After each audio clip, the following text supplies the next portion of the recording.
Hello everyone, welcome to our channel where we learn science in the simplest way. Today we are starting with a new chapter of class 7 physical and chemical change. तो इस chapter में हम physical and chemical change के concept को study करेंगे कि physical change क्या होते हैं, केमिकल चेंजेस क्या होते हैं, ठीक है, ये सब। अब उससे पहले हम देखते हैं कि चेंज क्या होते हैं। तो देखो चेंज क्या होते हैं ना, जब भी हम कोई काम करते हैं तो हमारे काम करने से अगर किसी भी सब्सटेंस की प्रॉपर्टी में चेंज आए या वहाँ पे कुछ ना कुछ अलग हो रहा हो, ठीक है, या वहाँ पे कोई नया सब्सटेंस बन रहा हो ना, तो हम बोलते हैं कि वहाँ पे क्या हुआ है, वहाँ पे चेंज हुआ है। जैसे कि आपने एक कांच का गिलास पकड़ा हुआ है, वो कांच का गिलास गिर के आपसे टूट गया, तो क्या है, ये भी चेंज है, ठीक है। अब आप दही बनाते हो दूध से, ठीक है, ये भी क्या है, एक चेंज है। पानी को उबालना, ठीक है, पानी को उबालते हो तो वो पानी से क्या बन जाता है, वेपर बन जाते हैं, क्या है, ये भी चेंज है, ठीक है। चेंज ना आपके एवरीडे लाइफ में होते रहते हैं। जैसे अब इसकी डेफिनेशन देखते हैं, when one or more property of substance become different we say change has taken place in it, ठीक है। अब कौन कौन से चेंज हमारे एवरीडे लाइफ में होते हैं उसके ना कुछ एग्जांपल्स हैं यहाँ पे, जैसे formation of curd from milk, वही दूध से दही बनाना, ठीक है, कुकिंग ऑफ फूड, उसके बाद रस्टिंग ऑफ आयरन, आयरन पे क्या लग जाना, रस लग जाना। अब इसको हम इस चैप्टर में डिटेल में कवर करेंगे, ठीक है। शुगर डिसॉल्व इन वाटर, अब देखो आप क्या करते हो, पानी में चीनी घोलते हो, है ना। अब चीनी जो है पानी में घुलने के बाद आपको दिखती है, नहीं दिखती ना, वो भी क्या है, एक तरीके से वो भी चेंज है, ठीक है। ये कुछ एग्जाम्पल्स है चेंज के। अब चेंज हमारे होते कितने टाइप के हैं, तो चेंज हमारे होते हैं दो टाइप के। पहला टाइप होता है चेंज का फिजिकल चेंज, जहां पे कोई भी नया सब्सटेंस फॉर्म नहीं होता है, नो न्यू सब्सटेंसेस फॉर्म, ठीक है। दूसरा होता है केमिकल चेंज। केमिकल चेंज में ना आपका कोई ना कोई नया सब्सटेंस बन रहा होता है, ठीक है, तो उसको हम बोलते हैं केमिकल चेंज। फिजिकल चेंज में कोई भी नया सब्सटेंस नहीं बन रहा होता है और केमिकल चेंज में कोई ना कोई नया सब्सटेंस हमारा फॉर्म हो रहा होता है, ठीक है। तो पहले हम फिजिकल चेंज को ना डिटेल में कवर करते हैं, ठीक है। तो देखो फिजिकल चेंज क्या होते हैं, अगर कोई भी सब्सटेंस के शेप में चेंज आए या उसकी साइज में चेंज आए या उसके कलर या उसकी स्टेट में चेंज आए, तो हम बोलते हैं कि वहां पे कौन सा चेंज हुआ है, वहां पे फिजिकल चेंज हुआ है। जैसे इसका ना एक एग्जांपल देखते हैं। जैसे मान लो आप आइस लेते हो, ठीक है, जो कि किस फॉर्म में है, जो कि सॉलिड फॉर्म में है, ठीक है। अब आइस जो है वो मेल्ट होके क्या बन जाती है, सॉलिड से लिक्विड फॉर्म में आ जाती है, सॉलिड से लिक्विड फॉर्म में आ जाती है, जिसको आप क्या बोलते हो, वाटर बोलते हो, है ना।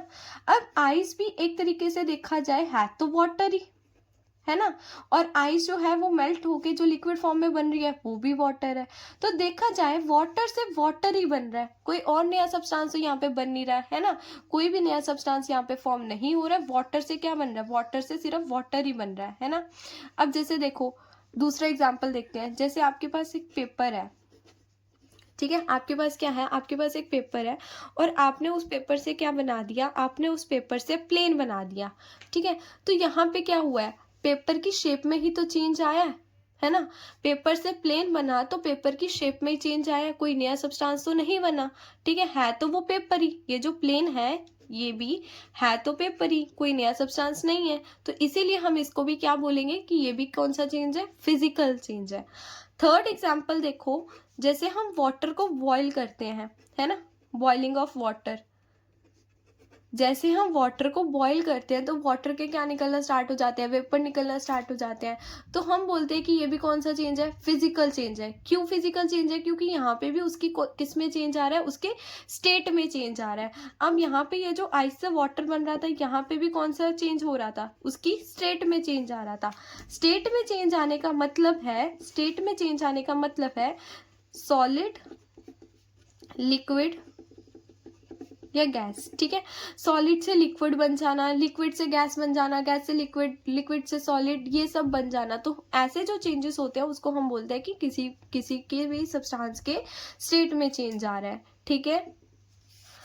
अब देखो साइज में भी चेंज आ सकता है, कोई सब्सटेंस के कलर में भी चेंज आ सकता है। कलर में कैसे चेंज आ सकता है, जैसे मान लो आपने कोई पानी है, पानी में आपने क्या कर दिया, फूड कलर डाल दिया, ठीक है, तो वो भी क्या हो गया, हमारा फिजिकल चेंज हो गया, ठीक है। साइज में चेंज आ सकता है, ये सब हमारे कुछ ऐसे चेंजेस हैं जिनको हम क्या बोलते हैं कि फिजिकल चेंज होते हैं, ठीक है। A change in which a substance undergo change in its physical property is called physical change, ठीक है। अब ये जो फिजिकल चेंज होते हैं ना, ये रिवर्सिबल होते हैं। रिवर्सिबल का मतलब होता है, जैसे देखो आपने यहाँ पे क्या करा था, आइस को वाटर में कन्वर्ट करा था, मतलब जो आइस है वो मेल्ट होके वाटर बन रही थी। अब वाटर जो है वो दोबारा फ्रीज होके आइस भी तो बन सकता है ना। अब जैसे हमने पेपर से प्लेन बनाया था, अब अगर इस प्लेन को हम खोल देंगे दोबारा से वही शेप ले लेगा। तो ये चेंजेस क्या होते हैं, ये चेंजेस ना रिवर्सिबल चेंजेस होते हैं, ठीक है। और यहाँ पे कोई भी नया सब्सटेंस नहीं बनता है, नो न्यू सब्सटेंसेस फॉर्म्ड, ठीक है। अब हम देखते हैं केमिकल चेंज।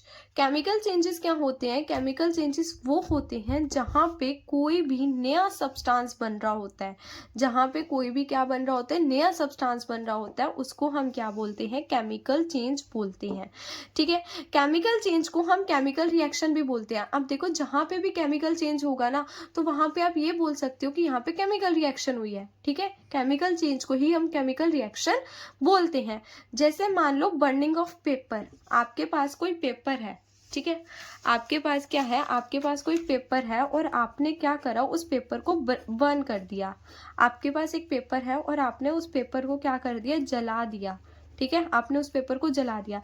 तो उस पेपर को जलाने के बाद आपको पेपर की क्या मिलेगी, आपको पेपर की मिलेंगी एशेस, ठीक है। आपको पेपर की मिलेंगी एशेस, जिसको आप हिंदी में राख बोलते हो, ठीक है। तो यहाँ पे ये जो एशेस है ये क्या है, ये जो एशेस है ना, ये एक नया प्रोडक्ट हमें मिल रहा है। ये क्या मिल रहा है, हमें नया प्रोडक्ट मिल रहा है, ठीक है। अब क्या ये जो एशेस है इस पेपर में दोबारा से कन्वर्ट हो सकती हैं, क्या एशेस से मतलब कोई राख से दोबारा से वही पेपर बन सकता है, नहीं बन सकता ना। सो इसीलिए हम इसको बोलते हैं कि ये कौन से चेंज है, ये इरिवर्सिबल चेंज है। कौन से चेंज है, ये इरिवर्सिबल चेंज है, कि मतलब ये दोबारा से वैसे नहीं बन सकते, ठीक है। रिवर्सिबल नहीं है, लिखा हुआ है यहाँ पे देखो, नॉट रिवर्सिबल, जिसको हम क्या बोलते हैं, इरिवर्सिबल चेंजेस होते हैं ये, ठीक है। अब हम एक एक करके ना केमिकल चेंजेस के एग्जांपल्स को देखेंगे। तो सबसे पहला केमिकल चेंज का एग्जांपल है rusting of iron. Rusting of iron का मतलब क्या होता है कि किसी भी आयरन पे रस्ट लग जाना। अब रस्ट का मतलब क्या होता है, तो देखो रस्ट का मतलब होता है कि कोई भी रेडिश ब्राउन लेयर लग जानी, कोई भी रेडिश ब्राउन लेयर लग जानी किसी भी आयरन पे, ठीक है। तो जब भी कोई भी आयरन पे रेडिश ब्राउन लेयर लग जाएगी तो हम बोलेंगे वहां पे क्या लग गया, रस्ट लग गया है, ठीक है। और जब भी किसी भी आयरन की चीज पे ना रस्ट लग जाता है तो वो चीज एकदम खराब हो जाती है, वीक हो जाती है, ठीक है। तो देखो अब एक जैसे कील है, ठीक है, आयरन की कील है और आयरन की कील पे क्या लग गई, रस्ट लग गई। अब क्या ये जो रस्टेड कील है, ये जो हमारी आयरन की जो रस्टेड कील है, क्या ये दोबारा से ऐसी कील में कन्वर्ट हो सकती है, नहीं हो सकती, ठीक है। आयरन से क्या बन गया, आयरन से एक रस्टेड आयरन बन गया यहाँ पे, ठीक है। जैसे इसके केमिकल फॉर्मूले से देखते हैं, जैसे Fe, आयरन को क्या बोलते हैं, Fe बोलते हैं। और Fe में जब क्या लग गया, रस लग गया, तो उसने क्या बना लिया, आयरन ऑक्साइड बना लिया, जिसको बोलते हैं Fe2O3। मतलब यहाँ पे कोई नया सब्सटेंस बन गया, ठीक है। आयरन से आयरन ऑक्साइड बन गया, नया सब्सटेंस बन गया, तो हम इसको बोलेंगे कि ये भी कौन सा चेंज है, केमिकल चेंज है। क्यों, क्योंकि यहाँ पे कौन सा सब्सटेंस बन रहा है, एक नया सब्सटेंस की फॉर्मेशन हो रही है, ठीक है। सेकेंड आता है बर्निंग ऑफ मैग्नीशियम रिबन। अब मैग्नीशियम रिबन ना कोई सिंपल रिबन नहीं होता है। मैग्नीशियम रिबन जो होता है वो मैग्नीशियम का होता है, ठीक है। यहाँ पे क्या होता है, जब ना मैग्नीशियम रिबन जलता है तो वहां से एक बहुत अच्छी सी वाइट फ्लेम के साथ वो जलता है, ठीक है। मैग्नीशियम रिबन जब भी जलता है तो वो वाइट फ्लेम के साथ जलता है और वो जल के ना एक पाउडर फॉर्म में कन्वर्ट हो जाता है। कौन सी फॉर्म में कन्वर्ट हो जाता है, एक पाउडर फॉर्म में कन्वर्ट हो जाता है, जिसको हम क्या बोलते हैं, मैग्नीशियम ऑक्साइड बोलते हैं। तो यहाँ पे नया प्रोडक्ट क्या बन गया, पाउडर, जिसको मैग्नीशियम ऑक्साइड बोल रहे हैं, है ना। मतलब मैग्नीशियम से क्या बन गया, मैग्नीशियम ऑक्साइड बन गया, ठीक है। अब ये दोबारा मैग्नीशियम ऑक्साइड से दोबारा मैग्नीशियम थोड़ी बन सकता है, ठीक है। ये पाउडर से दोबारा ये मैग्नीशियम रिबन थोड़ी बन सकता है, नहीं बन सकता ना, ठीक है। और यहाँ पे क्या हुआ है, एक नया सब्सटेंस फॉर्म हुआ है, तो दैट्स वाई इसको हम क्या बोलेंगे, केमिकल चेंज, ठीक है। अब एक चीज और देखो, जब भी हम मैग्नीशियम ऑक्साइड को, मतलब जब भी हम इस पाउडर को वाटर में डालेंगे, ठीक है, जब भी इस पाउडर को हम वाटर में डालेंगे ना, तो ये क्या बना देगा, मैग्नीशियम हाइड्रो ऑक्साइड बना लेगा, ठीक है। क्या बना लेगा, मैग्नीशियम हाइड्रो ऑक्साइड बना लेगा, जो कि क्या है, एक बेस है, ठीक है, जो कि क्या है, एक बेस है। थर्ड एग्जाम्पल देखते हैं कॉपर सल्फेट का, ठीक है। तो देखो, अब हमारे पास एक कॉपर सल्फेट है जो कि क्या, किस कलर का होता है, जो कि ब्लू कलर का होता है। अब उस कॉपर सल्फेट में ना मैंने एक आयरन की कील डाल दी, मैंने कॉपर सल्फेट के सॉल्यूशन में जो कि ब्लू कलर का था उसमें मैंने एक आयरन की कील डाल दी, ठीक है। अब आप ना इसको कुछ टाइम के लिए छोड़ दोगे और कुछ टाइम के बाद ऑब्जर्व करोगे ना, तो ये जो ब्लू कलर होगा, ये ब्लू कलर कौन से कलर में कन्वर्ट हो जाएगा, ये ब्लू कलर ये ग्रीन कलर में कन्वर्ट हो जाएगा, ठीक है। ब्लू कलर ग्रीन कलर में कन्वर्ट हो जाएगा और इस आयरन पे क्या लग जाएगी, इस आयरन पे रस्ट लग जाएगी, ठीक है। अब ऐसा हुआ क्यों, क्यों ब्लू कलर से ग्रीन कलर आया, ठीक है, तो वो देखते हैं। देखो, आयरन जो होता है ना, आयरन हमारा ज्यादा रिएक्टिव होता है एज कम्पेयर, आयरन हमारा क्या होता है, आयरन हमारा ज्यादा रिएक्टिव होता है एज कम्पेयर टू कॉपर, ठीक है। आयरन ज्यादा रिएक्टिव होता है कॉपर से, इसीलिए वो कॉपर को क्या कर देता है, इसीलिए वो कॉपर को डिस्प्लेस कर देता है, वो कॉपर को क्या कर देता है, डिस्प्लेस कर देता है और वो कॉपर की जगह ले लेता है, ठीक है। और एक नया प्रोडक्ट बना लेता है आयरन सल्फेट, एक आयरन सल्फेट बना लेता है जो कौन से कलर का होता है, ग्रीन कलर का होता है। फिर से देखो कि जो आयरन होता है ना, आयरन जो होता है वो बहुत ज़्यादा रिएक्टिव होता है, इसीलिए वो किसकी जगह ले लेता है, कॉपर की जगह ले लेता है और वो एक नया सब्सटेंस बना लेता है आयरन सल्फेट, जो कि कौन से कलर का होता है, ग्रीन कलर का होता है। अब यहाँ पे भी क्या हो रहा है, एक नया सब्सटेंस बन रहा है, तो इसीलिए हम इसको भी क्या बोलेंगे कि यहाँ पे कौन सा चेंज हुआ है, यहाँ पे केमिकल चेंज हुआ है, ठीक है। इसकी केमिकल रिएक्शन ये रही, CuSO4 मतलब कॉपर सल्फेट, Fe मतलब आयरन, तो इसने क्या बना लिया, आयरन सल्फेट बना लिया, FeSO4 बना लिया एंड कॉपर ऐसे रह गया। अब हम इसका फोर्थ एग्जाम्पल देखते हैं बेकिंग सोडा एंड विनेगर की रिएक्शन का। देखो, बेकिंग सोडा और विनेगर की रिएक्शन में क्या होता है, बेकिंग सोडा को हम बोलते हैं sodium hydrogen carbonate and vinegar को बोलते हैं हम एसिटिक एसिड, ठीक है। बेकिंग सोडा को बोलते हैं sodium hydrogen carbonate and vinegar को क्या बोलते हैं हम, एसिटिक एसिड बोलते हैं, ठीक है।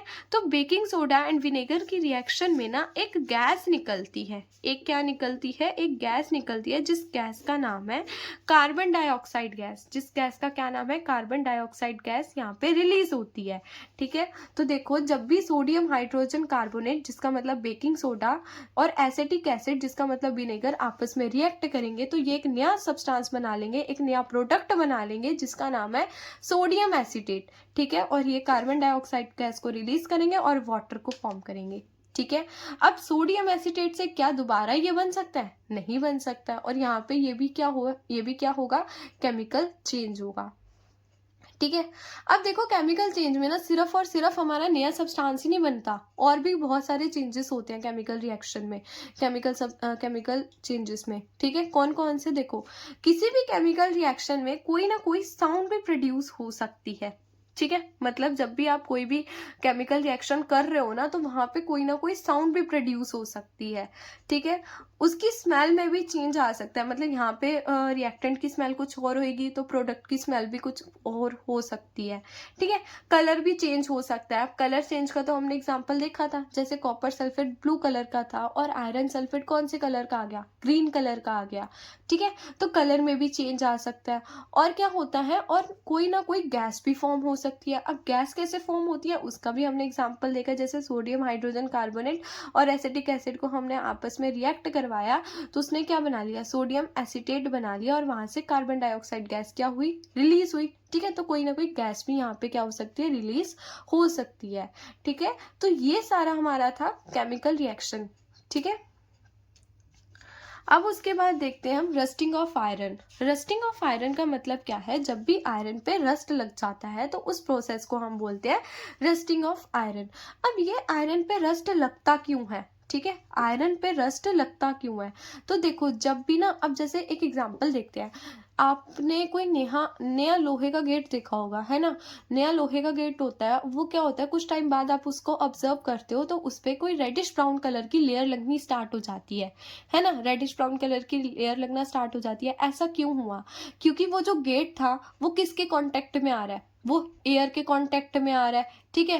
वो मॉइस्चर के कांटेक्ट में आ रहा है। किस किस के कांटेक्ट में आ रहा है? एयर भी मिल रही है उस गेट को। उस गेट को क्या मिल रहा है? उस गेट को मॉइस्चर मिल रहा है, मतलब वाटर मिल रहा है, ठीक है। तो उस पर क्या लग जा रहा है? उस पर रस्ट लग जा रहा है, ठीक है, जिसकी वजह से वो क्या हो रहा है? वीक हो रहा है, डिस्ट्रॉय हो रहा है, ठीक है। ऐसे ही आयरन की जो कील होती है ना, कील पे भी ऐसे ही रस्ट लग जाता है, जिसकी वजह से वो कील क्या हो जाती है? खराब हो जाती है ना।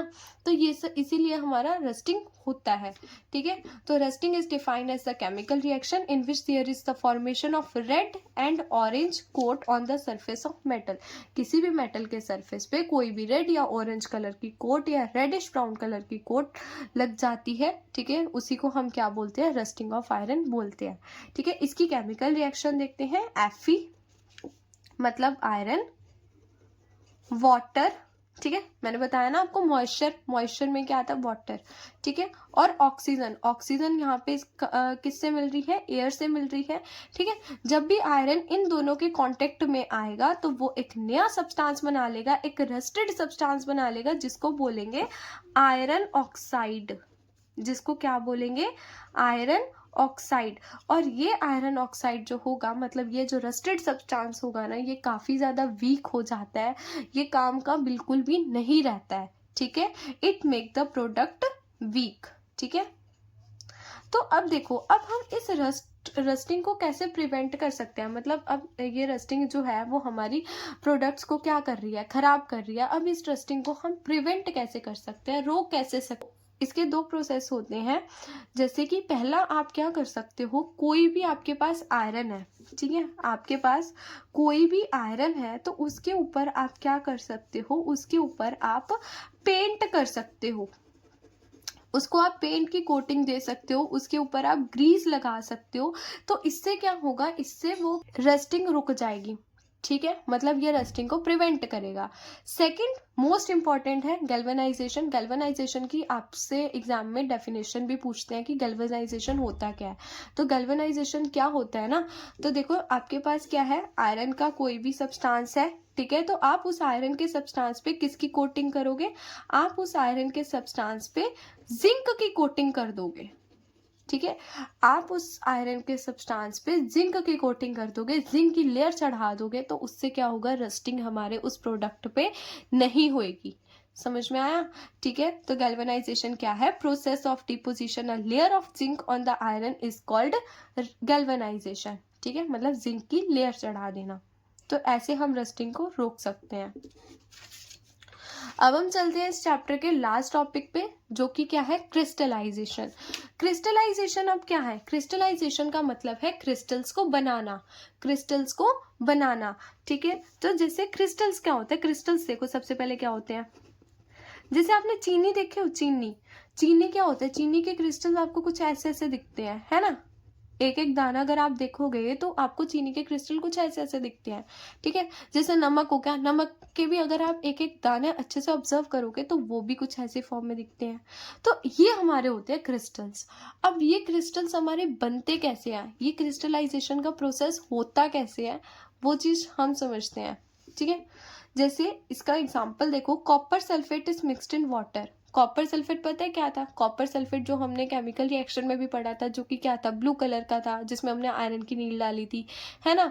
तो वो कॉपर सल्फेट, तो वो कॉपर सल्फेट को अब हम एक पानी में मिक्स कर देंगे, मतलब हम वाटर लेंगे, ठीक है। क्या लेंगे? वाटर में हम क्या करेंगे? कॉपर सल्फेट को डाल देंगे। किसको डालेंगे? कॉपर सल्फेट को डाल देंगे, और इसमें कुछ ड्रॉप्स डाल देंगे सल्फ्यूरिक एसिड की। कुछ ड्रॉप किसकी डाल देंगे हम? सल्फ्यूरिक एसिड की। मतलब एक वाटर में हमने कॉपर सल्फेट को डाला और उसमें कुछ ड्रॉप ऐड कर दी सल्फ्यूरिक एसिड की, ठीक है। फिर इस सॉल्यूशन को क्या करा हमने? हीट करा, ठीक है। हीट करने पे ना आपको ब्लू कलर के क्रिस्टल्स दिखेंगे। आपको क्या दिखेंगे? ब्लू कलर के आपको क्रिस्टल्स दिखेंगे, ठीक है। तो यहाँ से आपकी किसकी फॉर्मेशन हो गई? कॉपर सल्फेट के क्रिस्टल्स फॉर्म हो गए, ठीक है। तो यहाँ से ब्लू कलर के आपके क्रिस्टल्स फॉर्म हो गए। तो ये प्रोसेस था क्रिस्टलाइजेशन का। डेफिनेशन देखो, large crystal of pure substance can be formed from their solution, the process is called crystallization. इसी प्रोसेस को क्या बोलते हैं? क्रिस्टलाइजेशन बोलते हैं, ठीक है। तो इसी के साथ हमारा चैप्टर क्या होता है? डन होता है।